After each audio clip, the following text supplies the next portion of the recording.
राजस्थान का एक छोटा सा गांव भैरवगढ़।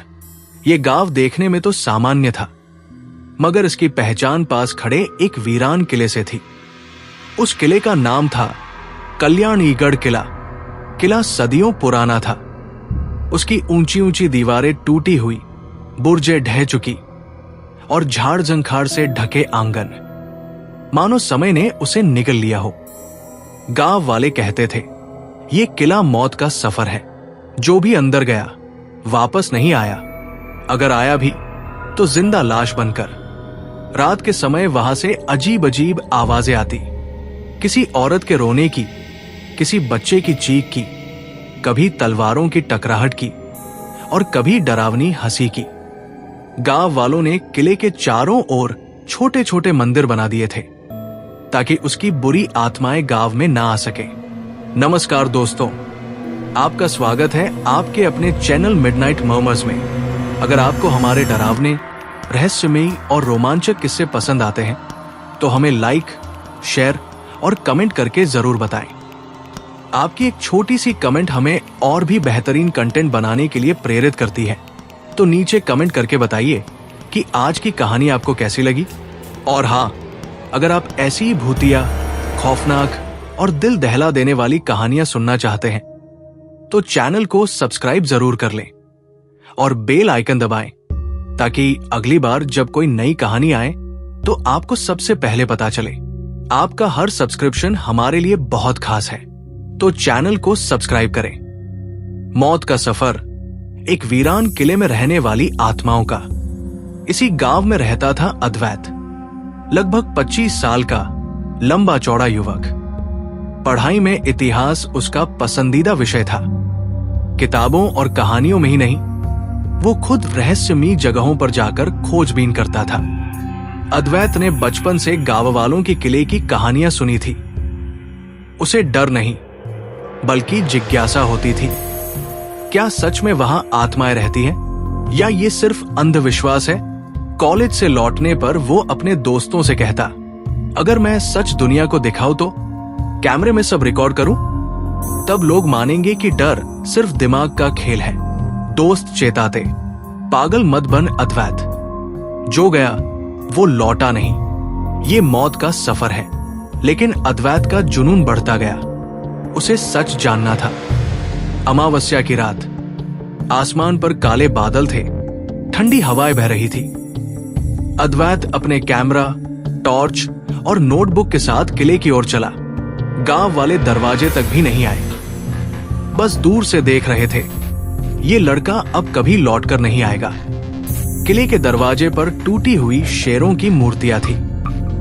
जैसे ही अद्वैत ने कदम रखा, दरवाजा खुद ब खुद चर की आवाज के साथ खुल गया। अंदर अंधेरा, वीरानी और सन्नाटा था। टॉर्च की रोशनी में टूटे फर्श, दीवारों पर अजीब आकृतियां और छत से लटकते जाले साफ दिख रहे थे। कुछ देर चलते ही अचानक पीछे से कदमों की आहट आई। अद्वैत रुका, मुड़कर देखा, कोई नहीं। फिर भी आहट लगातार आ रही थी।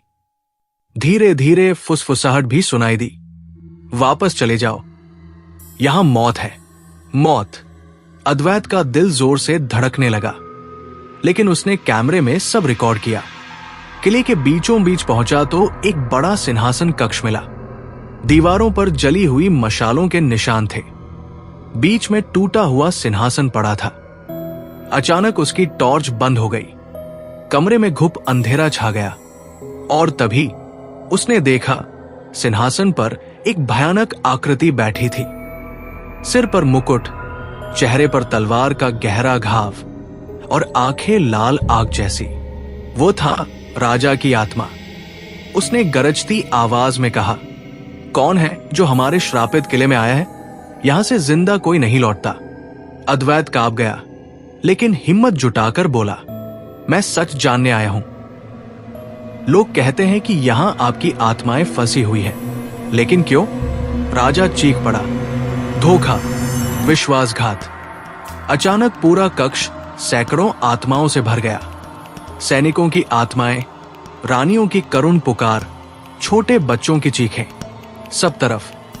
अद्वैत को लगा उसकी आत्मा शरीर से निकल जाएगी। राजा की आत्मा धीरे धीरे उसके पास आई और बोली, सदियों पहले हमें हमारे ही किसी ने धोखा दिया। पूरा राज परिवार, सैनिक और जनता जहर से मारी गई। इस किले की दीवारों ने चीखें सुनी, हमारी आत्माएं बंध गई। जब तक सच्चाई उजागर नहीं होगी, हमें मुक्ति नहीं मिलेगी। अद्वैत ने डरते डरते पूछा, कौन था वो धोखेबाज? राजा ने उंगली उठाई। अचानक धुएं से एक और आत्मा प्रकट हुई, राजगुरु की। उसका चेहरा डरावना, आंखें खून जैसी लाल। राजगुरु जोर से हंसा, हाँ, मैंने ही सबको मारा था। मैं राजा की गद्दी चाहता था।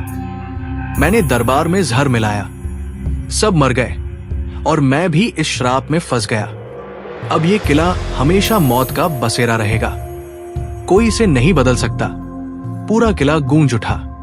चीखें, हंसी और डरावनी आवाजें मिलकर अद्वैत के कान फाड़ रही थी।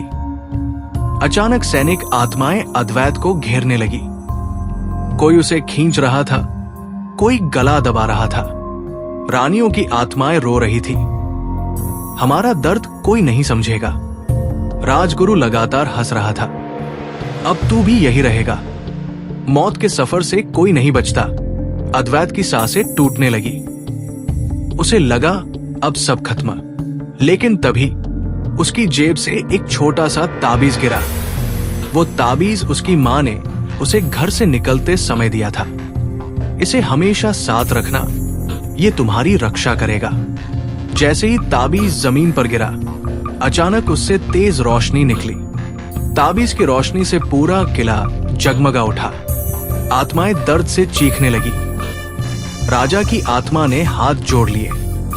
यही वो शक्ति है जो हमें मुक्ति दे सकती है। धीरे धीरे रानियों के चेहरे भयावह से शांत हो गए। सैनिक आत्माएं रोशनी में विलीन होने लगी।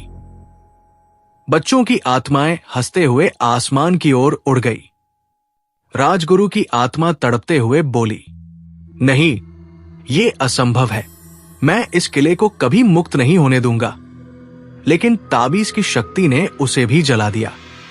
उसकी चीख पूरे किले में गूंजती रही और फिर वो धुएं में गायब हो गया। अंत में राजा की आत्मा अद्वैत के सामने आई और बोली, बेटा, तूने हमें सदियों के श्राप से मुक्त किया।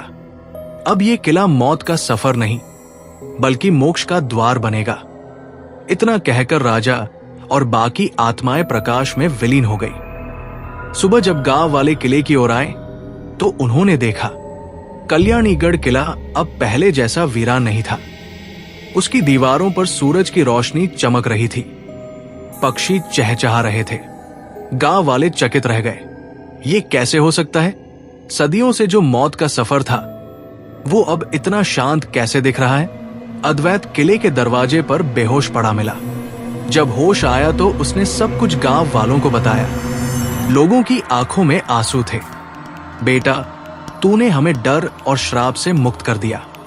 अब ये किला हमारी पहचान बनेगा, डर का नहीं।